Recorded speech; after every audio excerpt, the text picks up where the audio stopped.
nahihiwagahan lang ako sa sa why this government is so intent on putting him behind bars.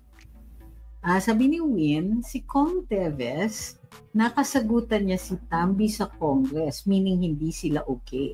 So that's one possible reason. Pwede. Sabi ni Ma'am Jocelyn, hindi po ba si Arnie Teves ang unang nagbunyag ng trabaho ni Saldico at Tamba sa Congress? Oo din. Sabi ni Fear Not, Kong Teves was totally framed. He's against the Maharlika Fund and they want to take over businesses in Negros. Sabi ni Mac, Kong Teves has been framed. He might know something serious about the present admin. Pwede din. At yun yan ang mga bayan, pag-usapan nga po natin ito po ang napakatinding balita na isinuwalat nga po ni Atty. Trixie, kaugnay nga po dyan sa pagkakadakip po kay dating Congressman Teves. Mantakin nyo mga kabayan dati po palang itong ayaw na pumapalag na doon sa Maharlika Fund. Mga kabayan, yung Maharlika Fund din mga kabayan binuo po yan ni Junior at ni Tambaloslos mga kabayan. Sila po nag-isip niyan mga kabayan mantakin nyo, ito po pala si Congressman Teves, ayaw po dyan.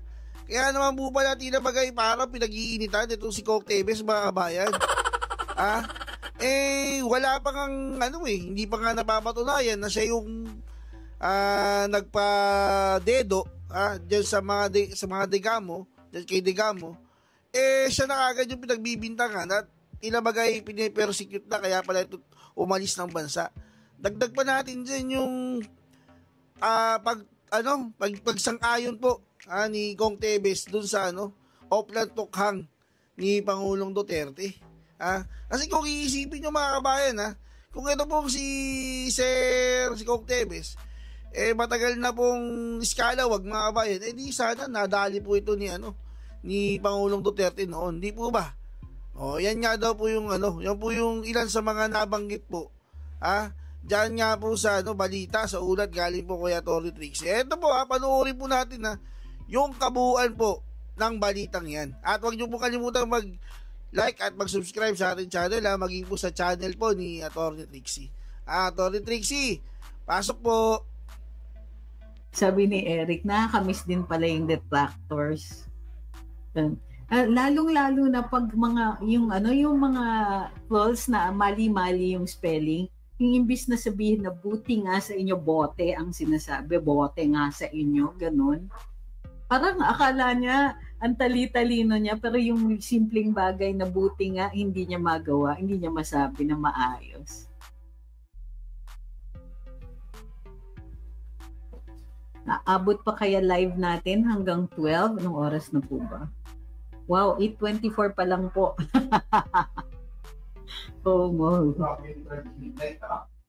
Medyo mahirap yata yun. Dapat pala, wag muna akong mag-live ngayon. Mag-live na lang ng 12 o'clock. Kaso nasa hig naman si VP. Sabi ni Kim, walang pang-budget ang trolls kasi malaki ang naubos nung campaign period. Babalik yung mga troll na yan kapag nakauli sila sa Kabanang Bayan. Oo nga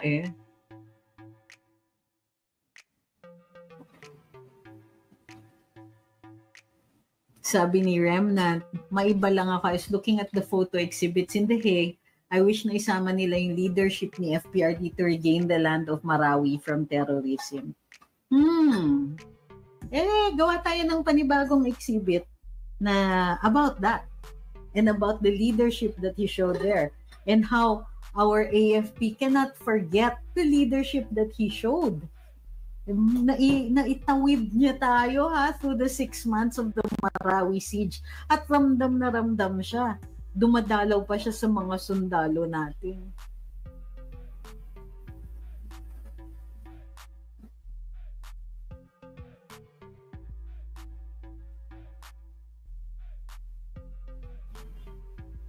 Sabi ni Jason, nabuhay si Fabian Ver sa katauhan ni Chief.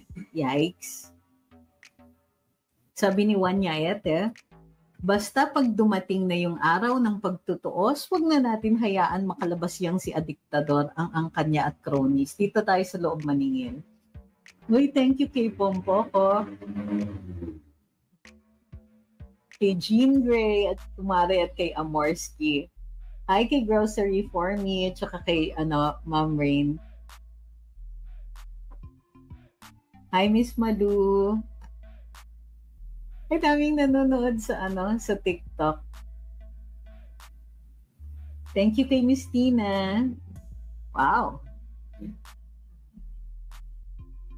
Tsaka kay Ma'am Melody. So umiinom ako ng tsaa. Pasensya na kung patigil-tigil.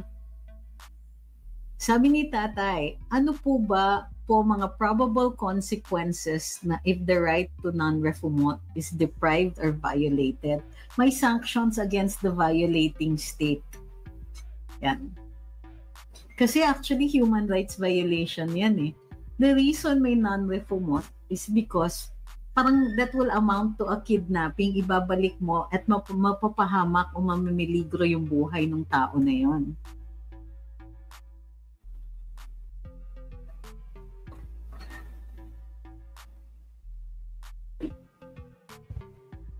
Sabi ni Mel C, nangutang na naman daw si BBM.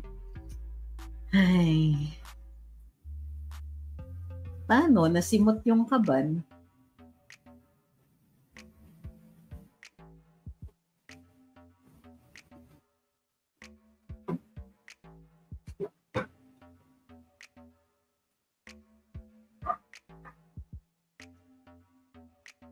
Yung kay Arnie Teves, matagal kong iniisip, bakit siya, bakit ganun katindi yung sa kanya, pag-init sa kanya, paghabol sa kanya. And I get it, of course, yung sa unalive kay Governor Roel Digamo. Pero at the time nung hinuhuli siya, wala pa pong ebidensya against him.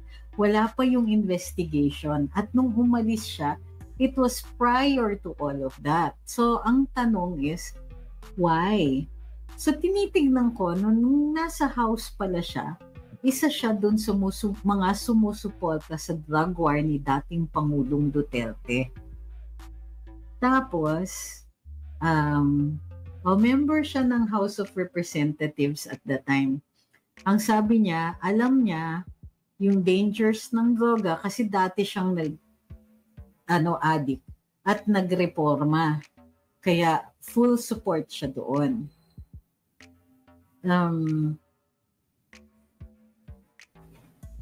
Anti-dilaw din kasi itong si Teves. But, well, for me, mabuti na basta as long as he's subjected to due process.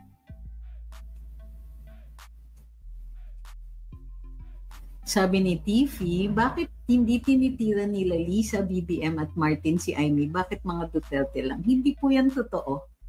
Kalihim pa ako ng OPS nung binan ni Lisa si Amy sa Malacanang. Alam niyo ba yon? Alam niyo ba? Nako, ang dami kong alam dyan. Pero yung iba, wala pa akong permiso na ikwento. Pero yon, alam ko yon. There was a time na banned siya sa Malacanang until such a time na si Mrs. Marcos, si mami nila, ang nagsabi kay Lisa, ba't di mo iniimbita si Amy dito? Hindi tinitira. Tinira nga siya ni Cheese Escudero, who is considered who has a close relationship with First Lady Lisa. So, mali po kayo dyan. Hindi yan totoo.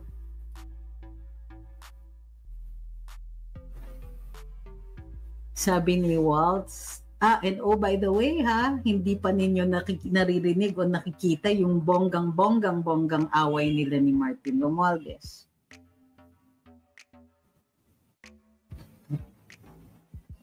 Pag nakalaya po ba si FPRD, diretso po ba sa bahay siya o dadaan muna sa piitan ng PNP o court? o ma-house arrest po, magtuturo na malaya pa rin siya. Grabe sir, ang daming tanong, hindi pa po natin alam.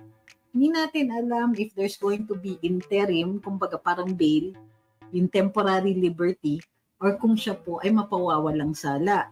Or baka sabihin na temporarily kasi wala pang acquired jurisdiction, etc. So, we don't know. Malalaman niya lang po natin yan kapag siya po ay nahatulan or may hatol tungkol doon sa pagpapalaya sa kanya.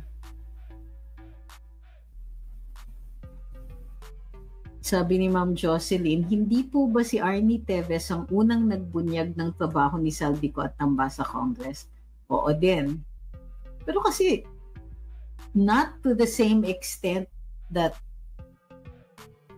they showed themselves, di ba? Sabi ni Mac, Kong Teves has been framed. He might know something serious about the present admin. Pwede din.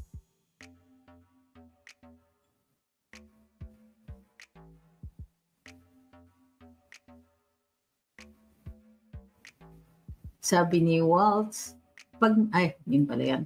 Sabi ni Ma'am Vida, sunod-sunod ang loan, utang ni V. Grabe ang mga buhaya crocodile sa loan, inutang ng bansa at babayaran ng mamamayang Pilipino. Pelagic says, loan plus tax, ang alam nitong administrasyon na ito. Imagine the subsidy na nilustay nila sa 20 pesos per kilo kung gagamitin yon sa pag-improve ng agri natin like rice granaries, silos, and storage. Sabi ni Shine, si Teves, pareho sila ng karakas ng pagkatao ni Duterte. Parehong mamamatay tao. That's an malicious imputation of a crime, vice, or defect. Hindi ko na po pwedeng basahin yan kasi I don't want to be, how do you call this? I don't want to get damay. Sabi ni Jason, ang pangarap ni Sen Aimee ibang-iba sa pangarap ng kapatid niya.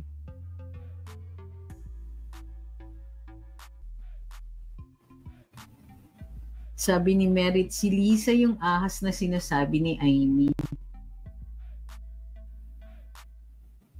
Tapos na po ma'am, pinag-usapan na natin kanina na malabo na po yung impeachment ni VP Inday dahil po dapat sinimulan nitong 19th Congress during the right after Congress transmitted the articles of impeachment. Pero kung hindi yan ma-take up dahil hindi nga isinasama sa agenda ng Senado, then mas malabo po na matuloy yan in the 20th Congress. Sabi ni Rice, it's between Aimee versus Lisa talaga. BBM is out of the picture. Oo naman, ate ime niya yun.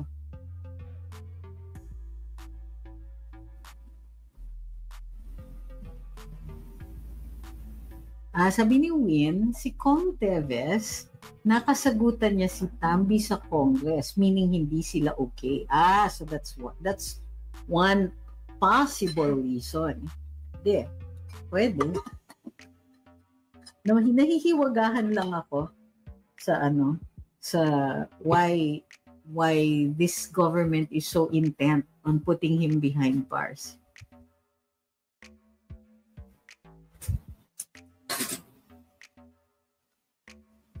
Sabi ni Gabi, hindi ko na po nakikita nagpapa-interview si ex-Justice Carpio, puro si Llamas. Well, remember, posible rin kasi na remember that Justice Carpio wanted to run for president. So, it might be that there's already, a beauty contest going on kung sino magiging standard bearer for 2028.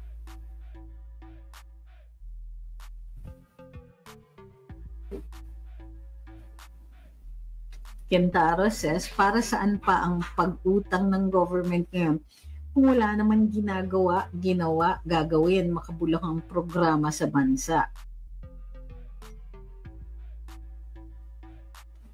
Sabi ni Ma'am Karen, it was a setup to frame, I assume Teves, pumunta ako sa house ni Degamo kung saan ito nangyari kasi taga Negros ang parents ko. And it was so obvious that the gunman purposely escaped in Teves's area, which is Bayawan, Negros, an hour away from the crime scene. What do you mean purposely escaped in Teves area? Saan po sila galing?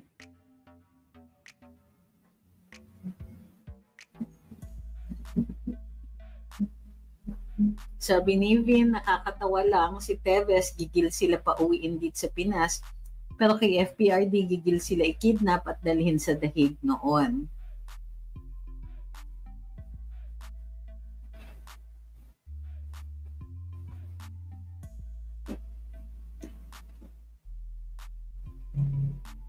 Sabi ni Sherwin, Sen Aini, ang gusto niya makabawi ang mga Marcoses noong martial law.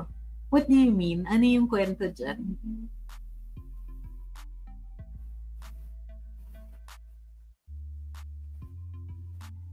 Sabi ni Jeffrey, who do you think should serve as Senate President?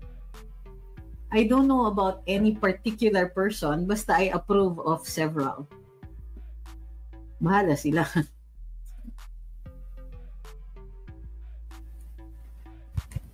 Sabi ni Eric, disadvantage po ba kay VP Sara if di matuloy ang impeachment? Kasi wala na siyang chance to defend herself. Parang baliktad po kasi yung iniisip ninyo. The presumption is of innocence. Parang ang sinasabi ninyo, kung ba't inakusahan siya ng ilang mga kongresista, tainted na siya? The Constitution says, you are presumed innocent until proven otherwise. So yung mga akusasyon na yan, pwede naman kasuhan sila ni VP Inday. Pero kayo, ibig sabihin ba ang tingin nyo kay VP Inday ay guilty simply because she was accused? And that if she isn't able to appear in a court proceeding, tainted na siya? She can always defend herself in the same forum where she was accused. On social media, in media, in the house, once it's cleaned up. Yeah. Bakit, I do not agree that she's disadvantaged. Why would anybody think that? Because if she really, really wanted to have her day in court, siya yung magkakaso.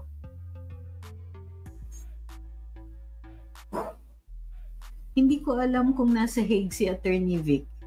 Pero yes, alam ko pupunta si Mayor Baste habang hindi pa nagsistart yung kanyang term as acting mayor.